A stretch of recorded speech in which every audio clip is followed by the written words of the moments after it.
Hi, and welcome to Intro to Communications, titled Conversational Fluency, the ability to interact in another language. Now, before we talk about fluency, let's talk a little bit about communication in general. Communis is a Latin-derived word that means to share. Communication is the exchange of thoughts, feelings, messages, information through speech, visuals, signals, behavior even, voice, sounds like oh, gestures like hand gestures, writing, listening, and body language. Maybe you're leaning forward in a conversation to show that you're listening. That would be body language. Now, it's really a way to transmit a message from sender to receiver and back. And sometimes what the sender of the message means is not what they're actually saying. For example, in the United States, how are you sounds like a question that might need a complete answer. However, it just means hello. And so US speakers will often keep walking while they ask it because they're on the way to class or work. And so a language learner may not know this in the beginning, and so the receiver might hear or interpret something else.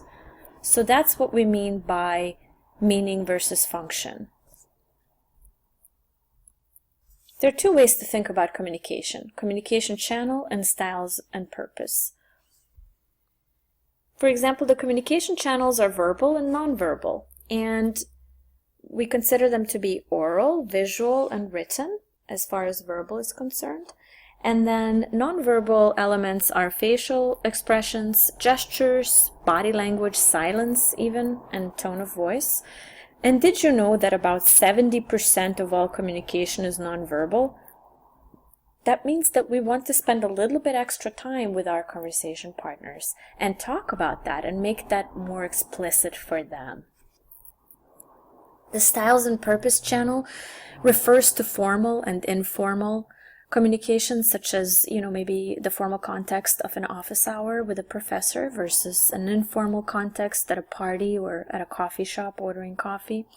However, there are ways to ask questions and make statements and requests that are direct or indirect. So, for example, if you're asking your friend to give you a ride to the airport at 4 a.m. in the morning, you might use more indirect language, such as, I was wondering if you could maybe give me a ride tomorrow, to really diffuse the imposition of your request.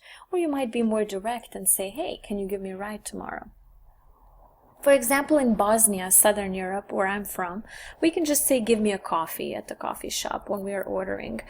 And it's considered okay. But in the United States, it might be considered impolite.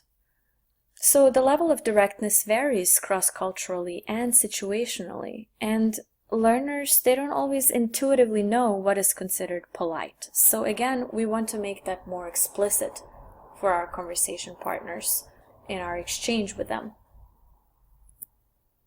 As far as nonverbal communication, here's a quick picture so you can sort of see some of the defining elements, such as intonation when you're asking a question like, oh, so is your brother also from the United States? If you're asking a yes or no question, you might have this sort of rising intonation at the end. And then you have the tone of voice in general, body posture, body gestures, eye movement, and pausing. Now, I would like you to consider two things about the IELP learner profile. We really here want to position the students in this way. Language learners, they're often multilingual and they already know a lot about language learning. And what does that mean? Well, for example, they might know a lot more about English grammar than the average person whose first language is English. Some students are quick to provide synonyms for words, in other words, similar words for words, because they have been practicing it for so long. And others, they do a great job of noticing patterns, and they have a lot of good questions. Like they might ask, well, why is, garbage pronounced garbage and then garage pronounced garage? They both end with the letters GE. The second part of this is that the language learner is already fluent in at least one language and ready to grow and expand their linguistic portfolio.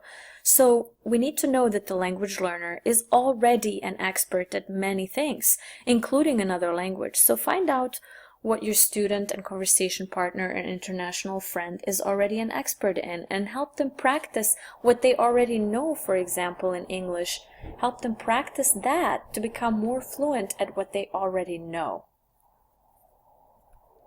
So how can we as conversation partners help? Well, we can practice authentic conversation while making students aware of these linguistics and paralinguistic features.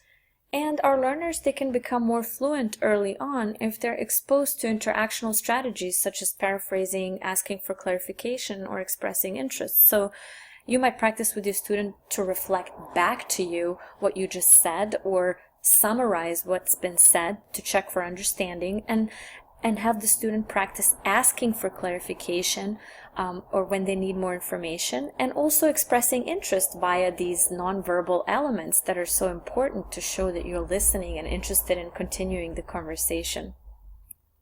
And just let's go over fluency and accuracy, because I think this is actually sort of an interesting subject.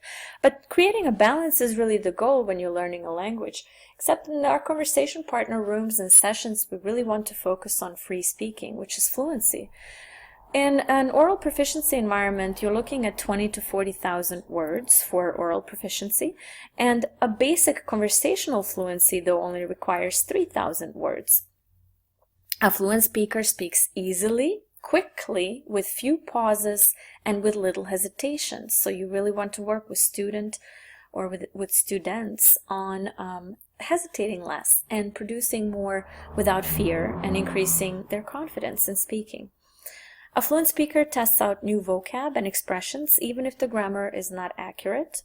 And the goal really of a fluent speaker is to be intelligible. Now, in an accuracy environment, accuracy simply stands for standard English structure. The learner speaks correctly, and what we mean by correctly here is actually grammatically accurate speech. So it's meeting the standard English structure requirements. And the learner has few vocabulary mistakes. Their speech is exact, precise, there's freedom from error. The language is appropriate to the situation or context, and the speech is usually clear and articulate.